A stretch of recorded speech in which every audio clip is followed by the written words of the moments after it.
Fantastic. Good afternoon. Thank you all for being here. Thank you to Chris, Ed, Lydia. Thank you Lynn for joining us. Thanks Rob for being here.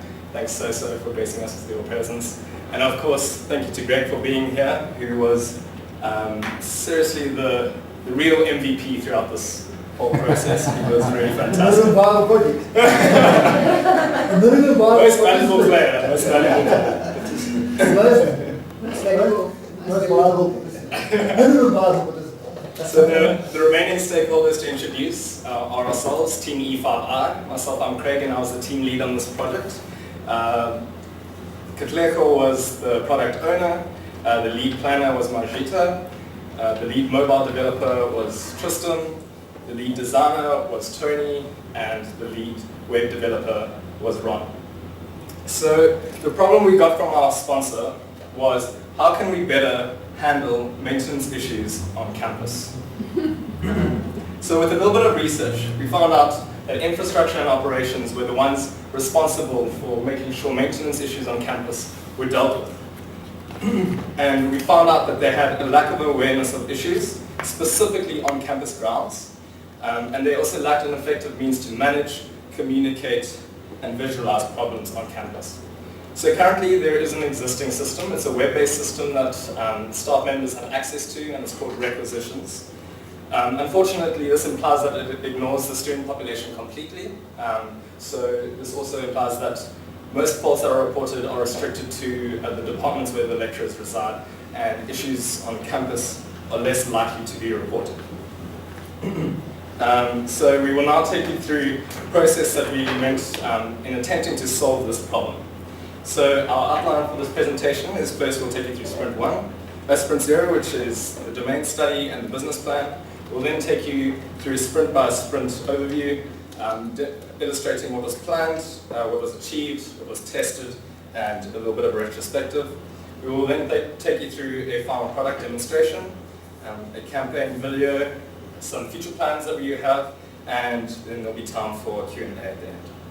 So on to Sprint 0 and the domain study. We did a bit of research into what existing applications there are out there, and we found two quite important ones. A local one in Grahamstown, MobiSam, which was created to try and manage water in Grahamstown. There was a reporting application that was designed. They also used Facebook to communicate with their users. And also then JRA Find and Fix, which is based in Joburg, which is for Rhodes maintenance.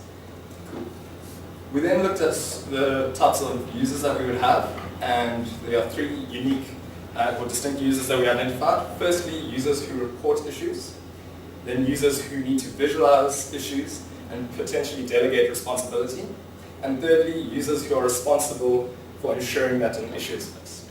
So initially we had that the second and third user was in fact one user, but for the sake of clarity we'll keep them as two.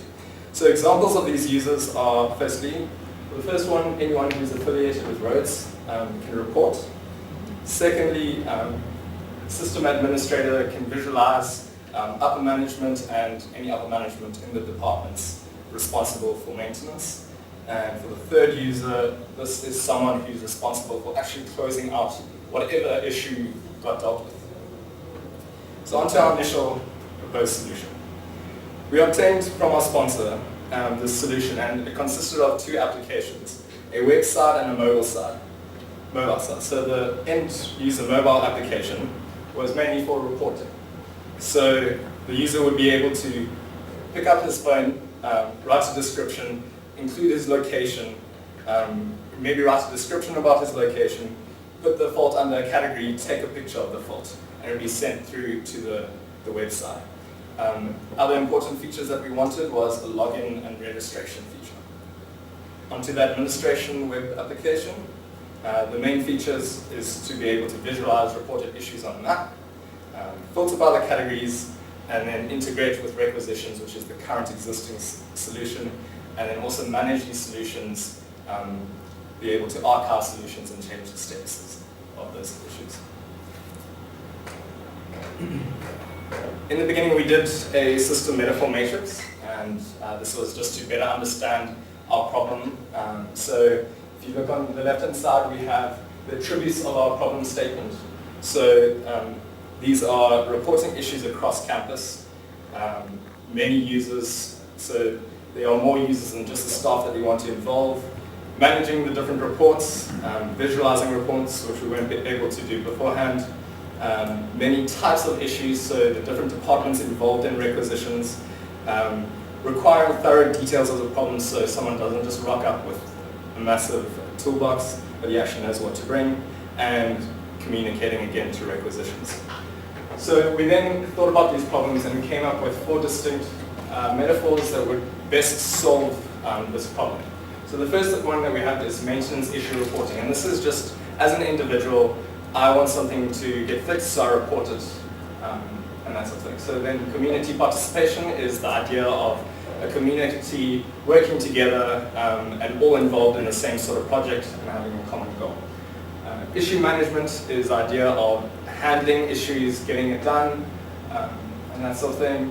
Graphic information systems, or GIS, is visualizing maps, visualizing data on a map. So yeah, we went through the process of rating the attributes to the metaphors, and we found that the issue management was by far the most important, getting 27 out of 32 for scoring. So that was definitely the main metaphor that we came up with. Onto the 4 key objects. So for incident report, it was an individual reporting a problem to a problem manager. For community participation, it's a body of people that interact, working towards a common goal. Issue management, there's a couple of things that came out there, was problem notification, problem prioritization, outsourcing services. We didn't expect to actually use that, but it came up later on, which was great. Problem statuses, and then for GIS, mapping, plotting, and then layers. So onto our Pearson triad.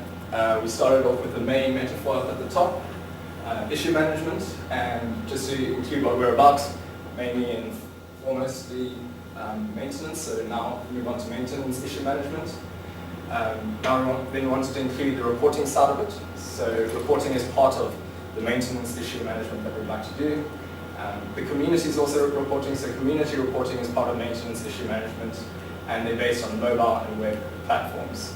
So eventually we get a one-on-one being community reporting and maintenance issue management using mobile and web platforms. So that is what we aim to do, and that's what we try to solve throughout the process. Onto the business plan. Firstly, we looked at our marketing strategy, and this is just to get ourselves out there so people know who we're about. So we had a pre-launch strategy and a post-launch strategy. So the pre-launch is to create a website, and it's mainly for advertising purposes, and then also going on to various social media forums and advertising there.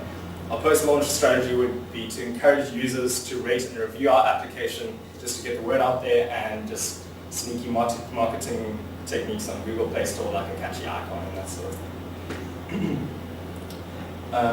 The financial planning proved to be quite interesting, considering that we actually didn't need any money for the specific exercise that we did now. Nevertheless, we applied ourselves to this, and we treated it as a hypothetical if we were going forward.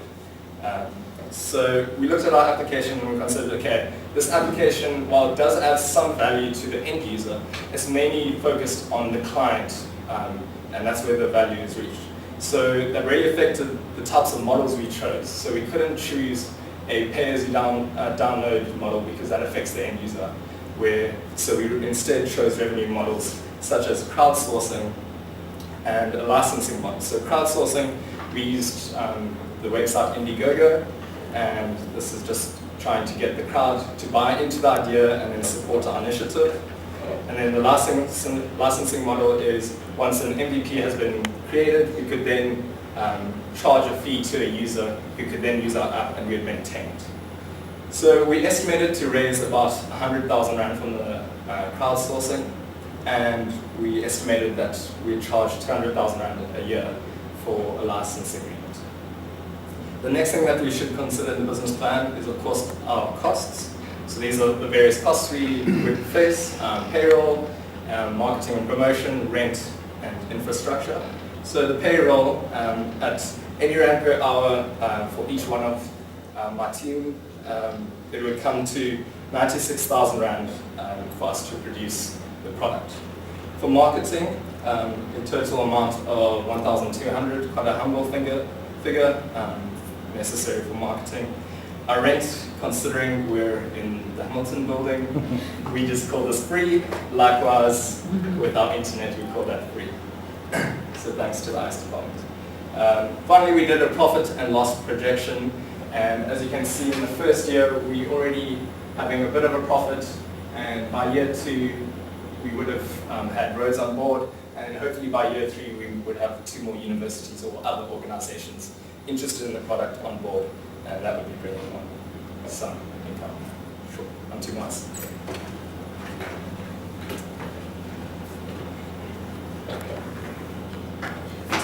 I'll be taking you through sprint 1, and what we mainly planned for sprint 1 was the easy backlog, which was outlining the themes, the user stories, and acceptance criteria, as well as creating the prototypes, which were for both the web page and the mobile app, creating the MVP for the project, for the mobile app specifically, and then for the web page, it was mainly planning which application to use, whether it be Google Sites, whether it be Wix, and stuff like that. And also updating the documents according to the continuous meetings that we kept having with our clients, and documenting the test cases that we had. For our first sprint, this is what we completed, and just to highlight on the one that's on top. So as a user, for the theme, for the login theme, one would want to log into the system so I can export an issue, and the acceptance criteria would be the email address and the password, which are the ones that are required for the login screen, as well as that the login is visible in the middle of the screen and for usability, as well as criteria, validation errors for if you enter your incorrect details. For web designing, or for design mainly, we use the Ninja Mock. So these are the 3 main screens that we have. So for the home page, which you direct you straight to the login, you have the email address, you have the password, as well as the login, and 2 links that will direct you whether to forget your password or sign up. And for your sign up page is all your personal information, 3 security questions that you definitely need to answer, so all of the information is required, as well as the register button. And for the important screen, which is the reporting screen, we just you choose a category, you take a picture, a brief description of what the fault is about, provide more information on the location, which is maybe level 3 or door number 22, and stuff like that. For the web page, so we mainly used all the categories that we had found through the Rhodes department. So each category would then have a pop-up of its own faults. So these will be shown when you click on an icon, and that little also they will show you all the description, date, category, location, and email of the faults that's laid.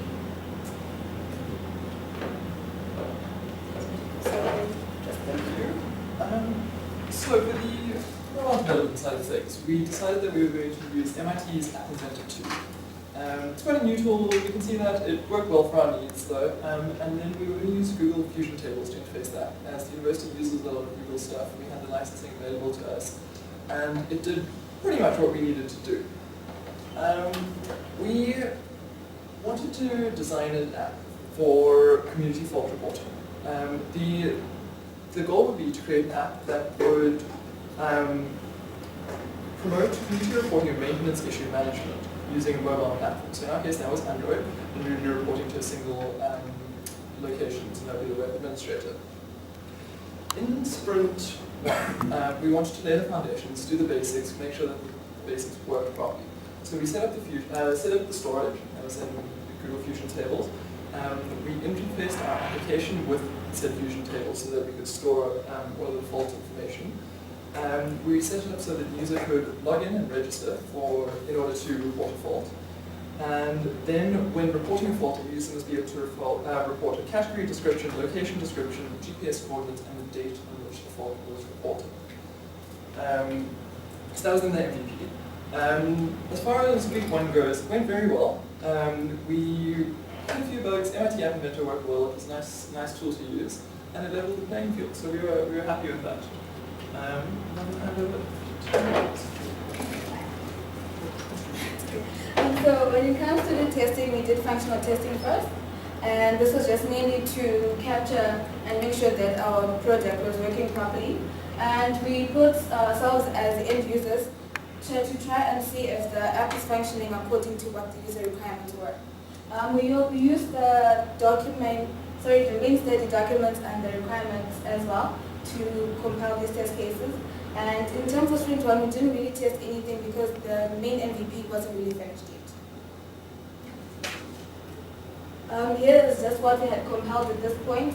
I'm not so sure if it's clear, but then there are all the test case. There's a test case name, description, which is all the information that you need.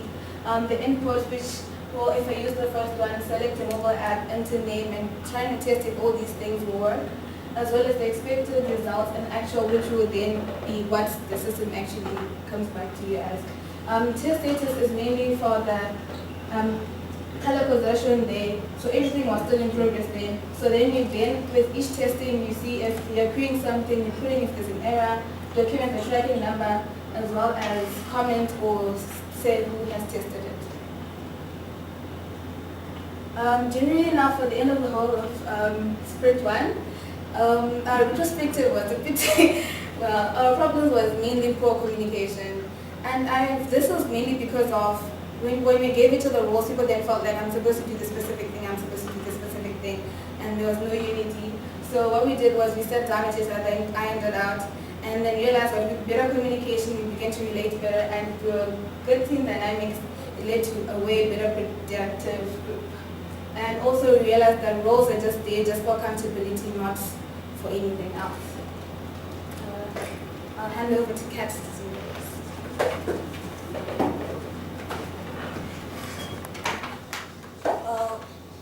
Good evening, I think. Okay, so what we did in Sprint 2 was, firstly, we did research on how to do the web pages because we couldn't exactly just put anything up there. So we developed our department web pages using HTML. And then we went on to start testing the functionality of our fault reporter application. So we used scenario-based testing as stated by Waz, and another name for it is use case testing for you, Nadia, just in case you're not sure. And we also met with the client in order to get more information on the requirements, as well as we started developing the image implementation, but we didn't quite get there, but it was the starting process. And then here is our easy backlog. As you can see, there's a few things missing, and the reason for this was we had to change our web page a lot, and Sprint 2 was mainly for our web page, so we had to take that out because we wanted to actually host our website on Google sites, but Rhodes should be able to access it only because it's for Rhodes. And I'll just explain one of them. So one of the things is confirm the issue report as a user to verify that the details are captured and corrected. So that was for the mobile reporting side because we couldn't do much web. So that's all we could do in that week, unfortunately. And yeah. In terms of design, we didn't do much design. We actually ended up focusing on the implementation and functionality of our MVP, which is realistic because we can't really design something if we don't have something that's working. So that was the idea in terms of not doing design. And in terms of our mobile application accomplishments, we fixed the validations on our fault reporter mobile application. We then went on to modify our fault categories to be in line with Rhodes University. And then we went on to fix the bugs identified during mobile application testing, so that was functional testing mainly. And then we focused on fault report visualization, so ensuring that it was visualized on a map, because I mean, that was something that was a nice to have as well. And then we created the forgotten password screen because we kind of forgot about it. And then along the way, we actually included it. And then we also restricted the fault reports to the Rhodes University campus, and the map kind of shows you where we focused. Okay, and then, and then in terms of our mobile application retrospective, the team started working together more cohesively as Moa said, we had a bit of a problem at the beginning, but then as time went by, we were working together to develop the mobile application better. And then Wi-Fi was a big issue, unfortunately, but then we didn't let that get us down. We actually went to the Journal department to actually do work. So that was not a problem. And in terms of load shedding, we did the same thing. We just moved from the IS department to the Journal department, and we got things done. And in terms of testing, we did quite an extensive testing, really detailed. This will just show you some of the errors that we identified. We had error tracking numbers in order to ensure that you could track all the errors that were made. And then we sent it over to our dev. And then, as you can see, sometimes the application would crash and freeze. And then sometimes we had wrong pop-up messages, but we actually managed to fix all of that. And those are some of the other errors, but it was mainly design errors, validation errors, the common errors that you would find in mobile applications development. And then I'll hand it over to Tony to do the website. Good afternoon once again. For the website, we planned our website in sprint 1 that we wanted to use to code our website using HTML. But unfortunately, our website ended up having to go through 4 phases. Probably the first 3 constituting which we call our website version 1, then the 4th one being our website version 2. So for the first one, for the HTML coding, we had done pretty much of the work within sprint 2, but unfortunately we had problems along the way, which were mainly login problems. So here was the work we were currently working on. You can see we had the tabs, the map, and also the log button was working. All the tabs were working, so we were moving quite well until we had problems with the login. We couldn't manage to get users to get their login details in, authenticate, and then having to transfer from that screen onto the home page. So we decided to adopt our second phase, which was using Visual Studio. This was done concurrently with the HTML. The team agreed that we do both at the same time to see which one would win out in the end. So for the second phase, we were trying to mainly fix the login part, having and easily deploy it onto the Rhodes server.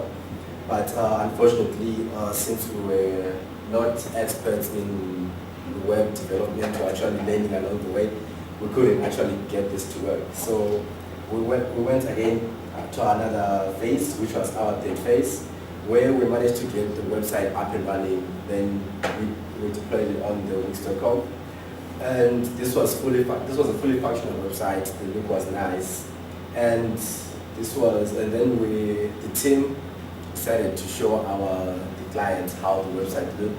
And then we were told that we need to host it on the local server. So we had to go back to the drawing board and then start all over. So this was how the website looked on the Wix.com. It was fully functional.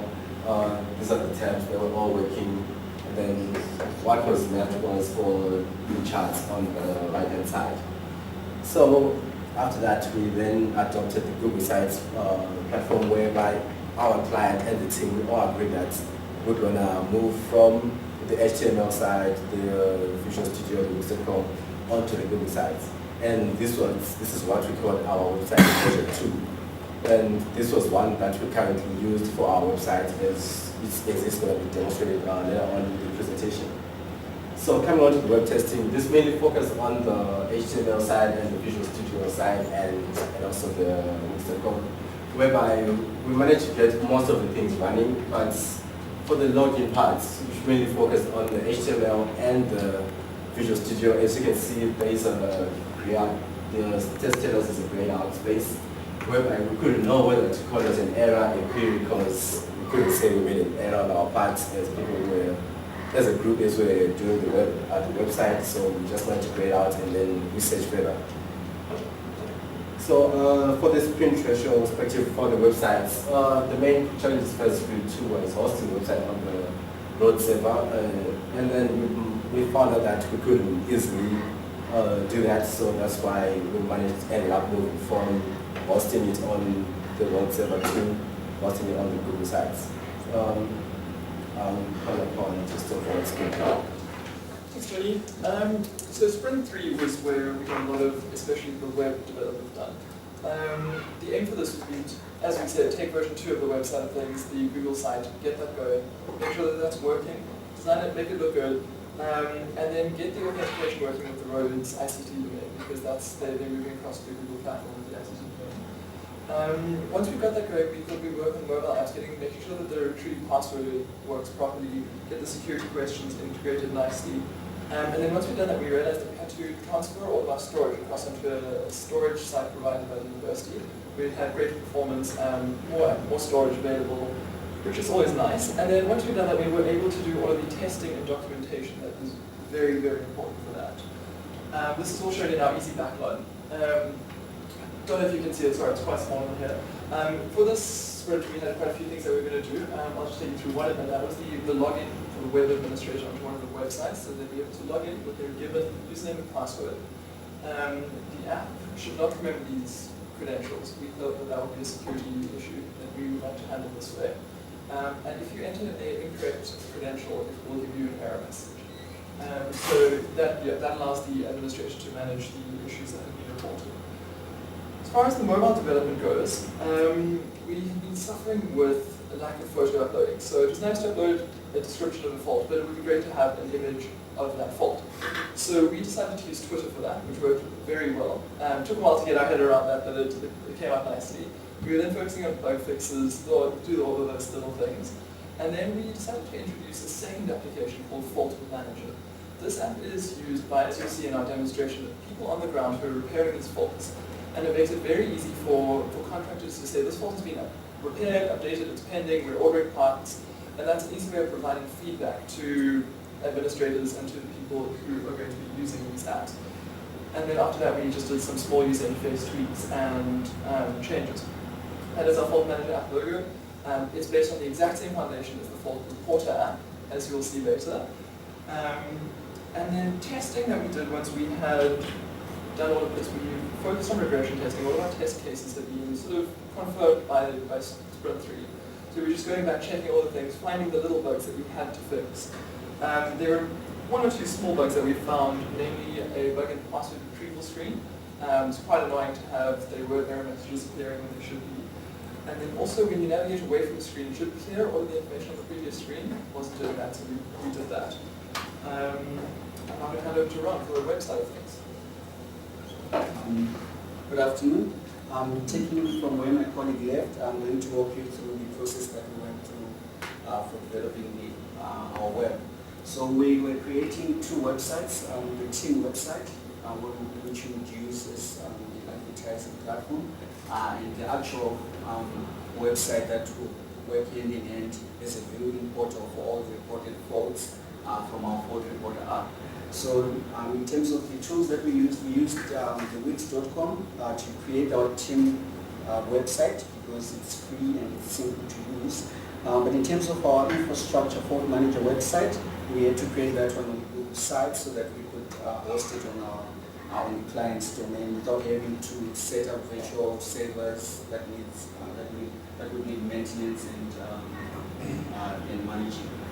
Then in terms of, because our infrastructure fault manager works as a website where the administrator can actually view all the faults that have been reported, then maybe they can delegate the responsibilities to the different personnel that are responsible.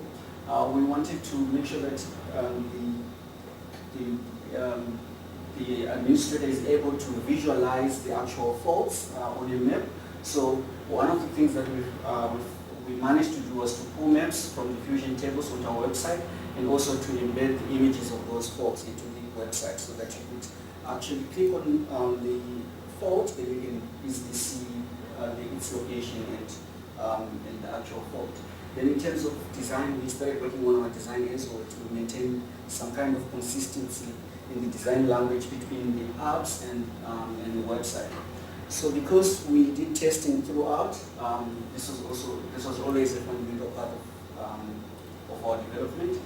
We always made sure that we tried to test things because we didn't want to be in a situation where we leave it to the end.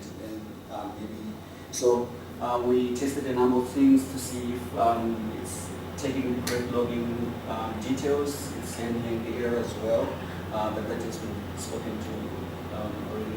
In terms of the retrospective, we faced a number of challenges.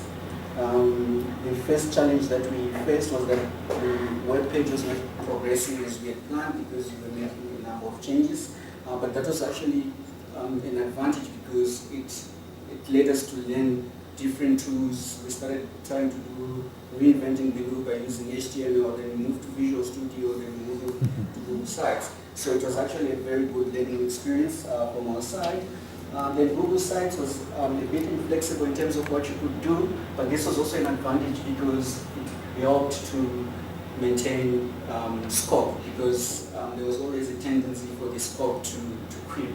Then obviously we had to make some sacrifices here and there because of in terms of the functionality and also trying to make towards the website on a client domain, because there were other tools that could really give us a very beautiful website, very functional, but because they were not meeting that very important requirement of hosting it on a client domain, then that's the sacrifice that we had to make. Then developing and constantly testing was a bit of a challenge because we were only a team of 6, and so it became a very challenging task because we were also concurrently developing the mobile app.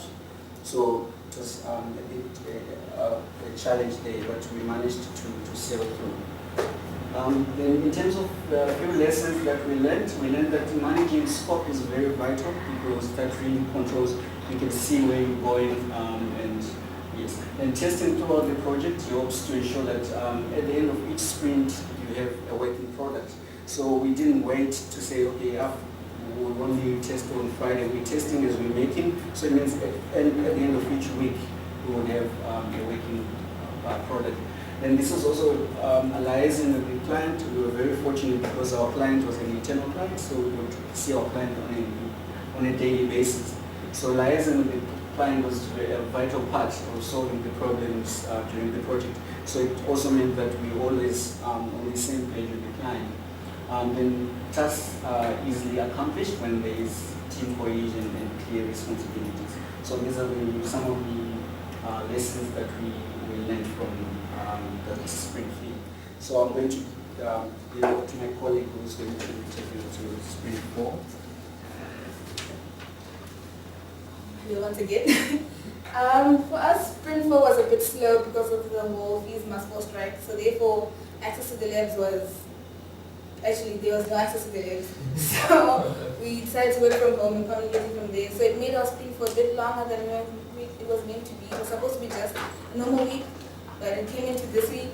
But then things worked perfectly, and I'm glad it's fine. For the things that we're supposed to do, we weren't supposed to do this much in Sprint 4, but because of the whole mobile fault manager that was added in Sprint 3, then our user stories are more. So for the fault manager, for the one that's highlighted, is the user wants to change the status of a fault, and so they can effectively handle them. And the acceptance criteria was that the status should be there, the whole required, reported, change. For the user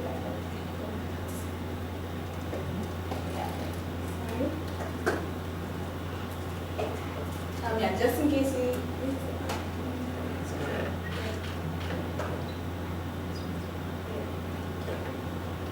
Okay.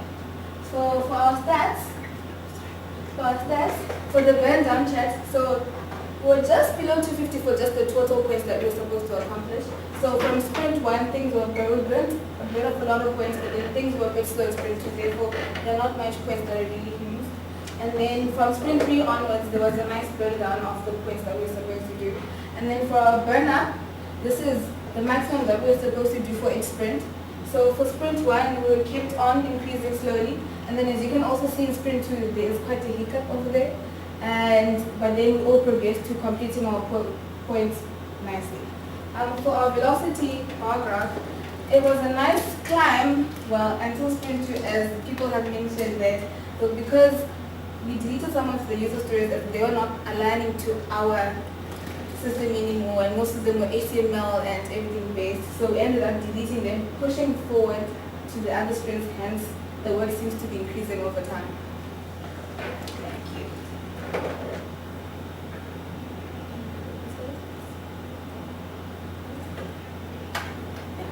And then for the last part of the testing for the fault reporter, things went swiftly in Sprint 4. Most of the bugs were done. Queries such as this one was way inside the building when you wanted to actually report a fault, the GPS was complaining.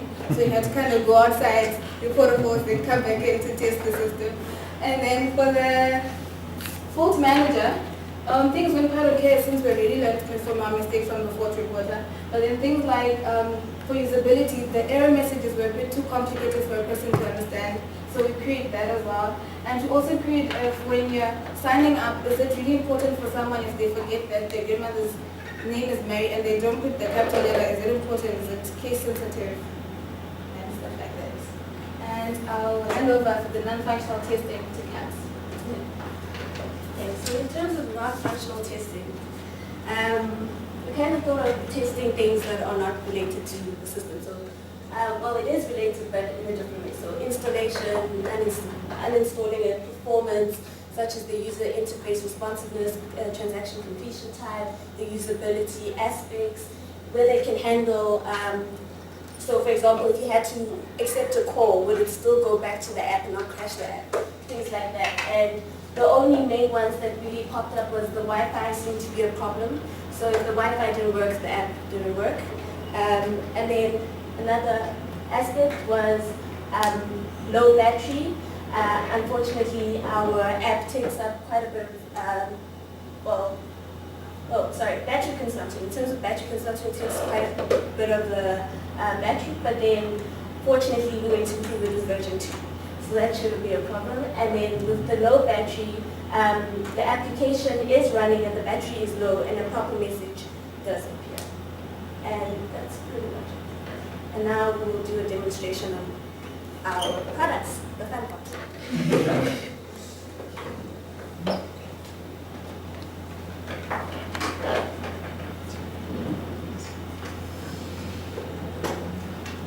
Sorry, 2 seconds. We're having a few technical difficulties.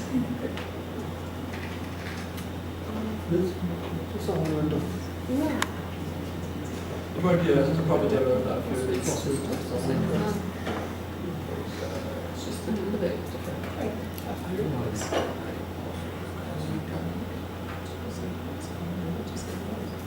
least someone else looking over your shoulder.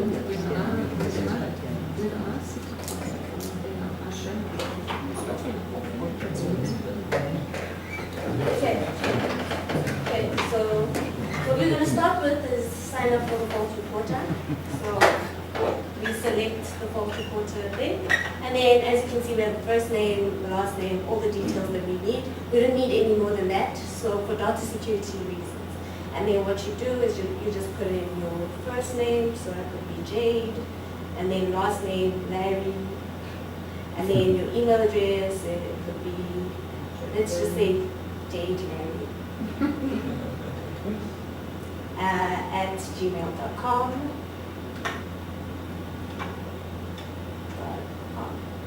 So I'm just going to show you the email validation when we register.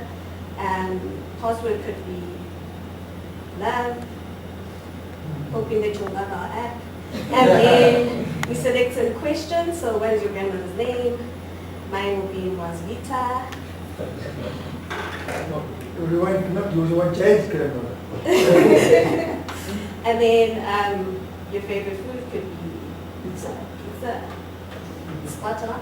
And then you go on to the next select a question, your childhood nickname. I'll just say Jade. And then keep it simple. And then what happens is that you have to view the end user license agreement before you can proceed with the application. So usually users don't read that, but we're hoping they will. That's very important. And then you can register. That's how you register. And then once that's done, it should say thanks for registering, and then redirect.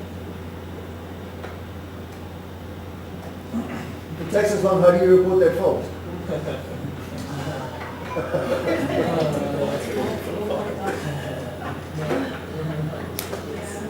Can I report a fault here? You better report to the technical guys who struggle with the Wi-Fi. Yeah. It says, please enter valid Rhodes University email address. So we have that validation in. And then once you correct that, so we'll just say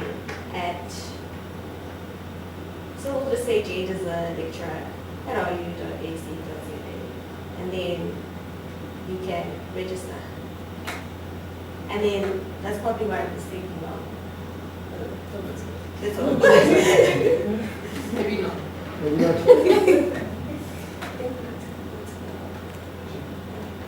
That's probably looking to see Jade there he lists on Right. Oh, okay. Sorry, we're just moving across from Wi-Fi to mobile data because Wi-Fi is very slow.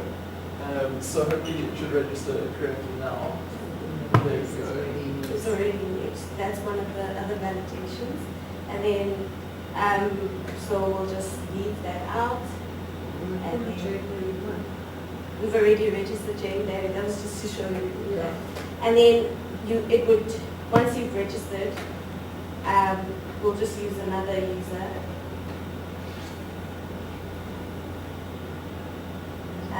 Judy Levy. Yeah. It's Jade Bird. Probably.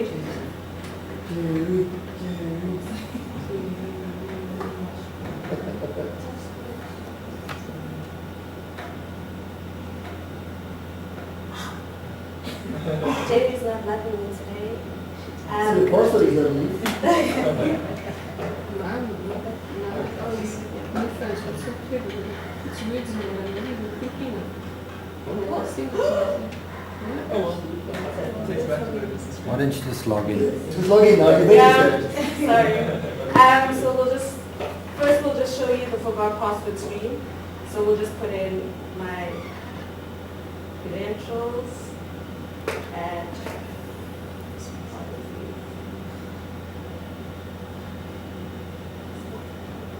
ru.ac at campus. Yep, it's okay. At campus.ru.ac.za. Why? especially You can say get my password. I must show you. Password is It locked. says invalid details, and that is because that is a capital G. It's copy spacing. Then get my password. Then we got it. Then I just put in my grandmother's name Was Vita? and but this time cat, which is me. And then what's my password? And then your password is now. And then you can just say thanks and it clears all of it. Then as you go back, you can log in. So that will be fast.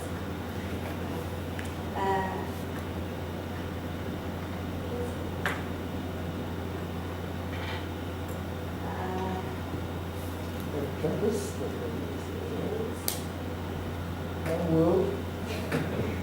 Oh, now you know, but you're not supposed to know. Yeah. And Pizza? then log in. And it says thanks for logging in, so that's one of our. And then it's going to show all the faults near me, and the GPS is on, as you can see at the top. And a map should appear with all the faults near me. So I need to read the GPS, is it? Just to go through there. Did you catch it? It's unfortunately it's because we're using cellular data, which is a little slow here. But Okay. And then there's all my faults that I've been reporting. So clearly you can see I'm quite a frequent reporter.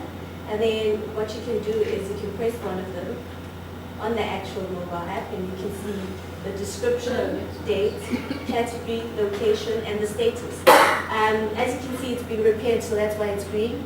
When they're still fixing it, it's pending, so it's yellow. And then when you've reported it, it is green.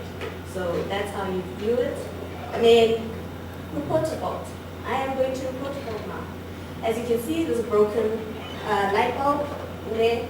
can't really see it, but Okay, unfortunately, some guy has stolen our bulb, so we're out of luck, out of light. So that's not just a skull. it's an electrical issue, and then you can tweak the image. So we'll select that, and then I'll take an image of it. And then be sure not to discard it, you must save it. And it says image captured. And then you can write a description. Someone did not replace the light bulb. So the guy took it and put a new one on. I would have said someone started that. Yeah. Someone darkened my world. And then we're in the Hamilton. Ooh, I mean on screen. Hamilton building in correction system. Okay, and then you can report this fault, and then it should report it. Thanks for reporting the fault. And that's how this app works. And then you can just go back, and then you can view your reports. So we should see the report submitted now. Very noisy birds. So electrical, someone did not replace the light bulb at the top. And the date is there and it's neatly arranged. We should take pictures of our pigeon and say somebody's laid eggs on our door. Yeah. Well, those birds are the legs of African jobs. And then now we'll demonstrate the infrastructure website. Okay, okay, I'm taking from where my colleague left. I'm not going to. Okay, I'll take a few of those.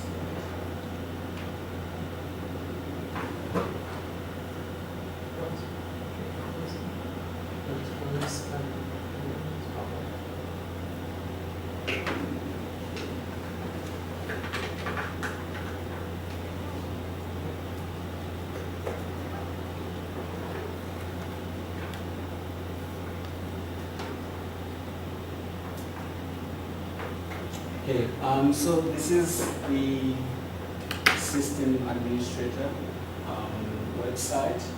So now that the fault has been reported through the app, this is the portal that whoever is responsible for managing faults within a specific department can then view the different faults that have been reported. So you can see that we do have a menu there where if I'm concerned about access control, I can just quickly click to get into the map, which actually visualizes all the faults that have been reported under access control. Then I'll just walk you through because now she has reported a fault under electrical. I'll go to that quickly. But we also created, remember we said this during the presentation, that we do have another website, which is the team website, which we used to sort of like showcase our products. So we've made these three products: the fault reporter, the infrastructure fault manager, and the fault manager, which is a mobile app as well. So we just thought it would be a very good idea for us to have a website, which we can then use to maybe market our products, and also to have some help features that users of our products can use. We'll demonstrate the help feature in the app. But now back to the infrastructure manager, because there's been, she reported under electrical. I'm going to go to electrical, and we can see that this is the fault, which is the category there. It's an electrical fault. Then someone did not replace the light bulb. This was reported in the system lab, and who reported. Just in case we're having some people will be making bogus reports, then we can then see who reported that, and we can block them from using the app. So we also have a functionality to email the fault report. So because I'm just maybe the manager for the electrical department, department, but I'm not the actual person who's responsible for fixing the bugs. So I might need to email somebody who is actually going to be responsible for that. So I'll just click on email, then I can choose the email client. Now this needs to be set up,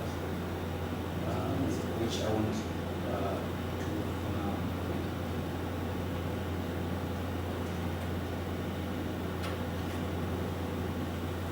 so yes, when you click the email fault reporter, if your email client or if you're already logged on to the Google or your email address, it should then automatically pick up the fault, the description, then all you need to do is to enter the email to which you want to send the fault.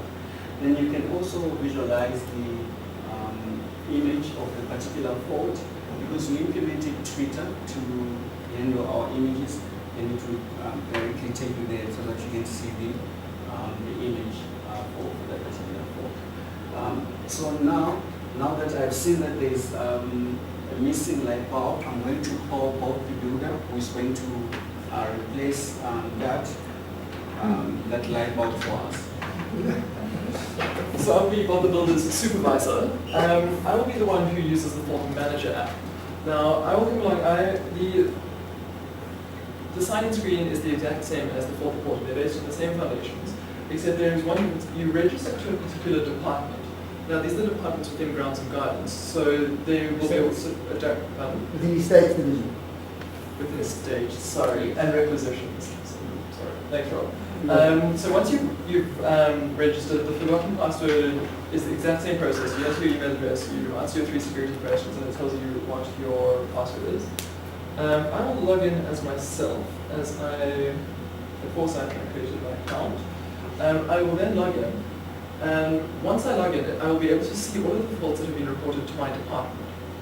They'll be on a map, so I'll be able to identify the exact location of the fault and view exactly what is on the screen there. It'll pop up with the same amount of information. If I need to contact the person who reported it for a bit more information, or if I wanted to see exactly which room it's in, or things along those lines. So you can see there are 4 reports for the electrical department. I can click on one and see all the information about it. But now that Bob the builder is here and he is about to replace the light bulb that has been stolen, we are able to update the fault. So now that the light is working, which is fantastic, we can see all the hot. so we can choose the fault that we are now updating the status of. And then we can change the status. There are 3 statuses as shown on the map, the green, the yellow, and the red ones. So by default it is reported. Now we can change that to repaired, and we can add a comment along the lines of installed a new bulb works treat. There we go. And I don't see a treat. And then this will provide feedback, it says thanks for updating the fault, and this will provide feedback to Ron in the administrator's office, as well as anyone who had reported this fault and would like to see what has happened to this fault since it was reported. Yeah, so thank you. Those are our 2 apps that will be displayed in the Google Store. Please show a bit of support.